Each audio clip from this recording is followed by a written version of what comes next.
Mi nombre es Rachel Contreras, estudiante de Comunicación Social, y hoy voy a exponer mi proyecto de investigación, las fake news y su presencia en Twitter, influencia en la opinión pública durante la pandemia de COVID-19. Momento 1. Contexto empírico. Caracterización del objeto de estudio. Desde los inicios de la humanidad, la comunicación ha sido esencial para el desarrollo social. Con el pasar de los años y de las décadas, los medios de comunicación se hicieron presentes. Estos son quienes proveen la información diaria, ya que se ha vuelto esencial y parte de la vida cotidiana de la sociedad recibir información. La era digital y el auge de las redes sociales ha dado paso a que se cree un amplio espacio para compartir información, donde el que recibe información también puede ser el que la comparte. Pero dentro de esta información o dentro de las noticias que se comparten masivamente, existen lo que conocemos como las fake news o noticias falsas. Estas se comparten con el propósito de generar algún tipo de influencia, bien sea en la opinión pública o en algún otro aspecto de la sociedad. Durante la pandemia, las noticias falsas aumentaron su popularidad y por ende se generó un gran círculo de desinformación. Entonces, las interrogantes de la investigación. La primera sería, ¿cuál es la influencia de las redes sociales en la masificación de las noticias falsas? 2. ¿Qué efectos o repercusiones pueden llegar a tener las fake news en la opinión pública? Y por último, ¿qué repercusiones se presentó la información falsa durante el confinamiento por el COVID-19? Ahora, los objetivos de la investigación. El objetivo general de esta investigación es demostrar la presencia de las fake news en la red social Twitter y las repercusiones que esto representa ante la opinión pública mediante el análisis de la desinformación causada durante la pandemia de COVID-19. Objetivos específicos. Primero, identificar el alcance que las fake news poseen en las redes sociales. Luego, analizar la influencia que las noticias falsas pueden tener en la opinión pública. Y por último, determinar su masificación y el peso que tuvieron durante la pandemia de COVID-19. Justificación. Bueno, podemos decir que esta investigación puede servir como un punto de referencia para otras investigaciones futuras. Asimismo, se considera que es una fuente para el conocimiento de las repercusiones de las noticias falsas en la sociedad y cómo influyen en la opinión pública. Y también que la documentación de las consecuencias, cómo se generan o las señales, son formas para que se identifiquen de forma más sencilla. Y por último, que servirá de apoyo para crear una democracia digital. Primero tenemos a Cabrera Galindo Emilio. Noticias falseadas, reacciones desde el periodismo y la política. En este trabajo, el autor habla sobre que la posverdad es una oportunidad para que el periodismo recupere su visibilidad y su campo en las redes sociales y en los medios de comunicación. Más allá de ello, brinda una amplia visión sobre aspectos que tienen que ver directamente con las noticias falsas y su difusión. Segundo, Asanza Ochoa María y Morano Bermúdez Valeria. Fake news en tiempos de crisis. Aproximación a su reconocimiento y percepción durante el confinamiento por COVID-19 en Ecuador. Podemos considerar que este es el trabajo que más se acerca al proyecto de investigación que se está planteando, ya que en este se plantea por parte de las autoras toda la influencia que tuvo el círculo de desinformación creado por parte de las fake news durante el COVID-19.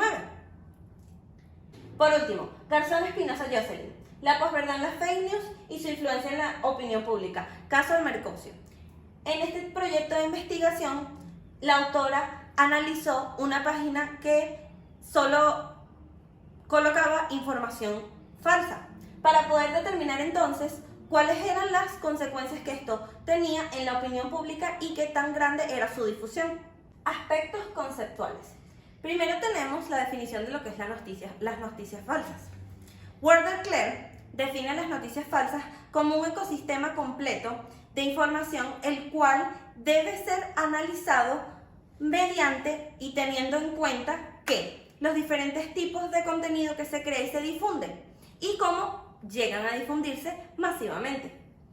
Luego, derivado de esto tenemos las redes sociales, en específico Twitter, que se considera como la red social donde se difunde la mayor cantidad de noticias falsas. Luego la pandemia y la influencia que tuvieron las redes sociales en toda la desinformación que se creó en cuanto a los aspectos concernientes a la pandemia.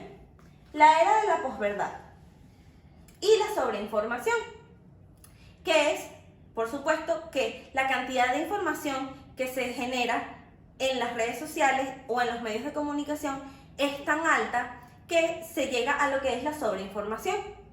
Luego, la libertad de expresión. Se sabe que esto es algo que es un derecho. Sin embargo, la libertad de expresión que se ha planteado en las redes sociales ha encaminado a, de nuevo, la sobreinformación y la difusión de las noticias falsas. Por último, la polarización y la opinión pública. Cuando la opinión pública de una persona o en general se ve influenciada, se puede generar lo que se conoce como polarización, que es cuando se generan dos extremos opuestos en una opinión. Esto debido a la sobreinformación que ya fue mencionada. Aspectos legales. Primero tenemos la Constitución de la República Bolivariana de Venezuela, capítulo 3 de los derechos civiles, artículos 57 y 58. En estos artículos se establecen los derechos de la libertad de expresión.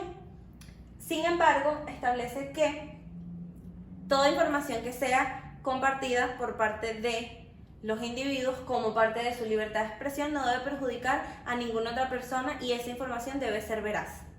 Luego tenemos la Ley de Responsabilidad Social en Radio, Televisión y Medios Electrónicos.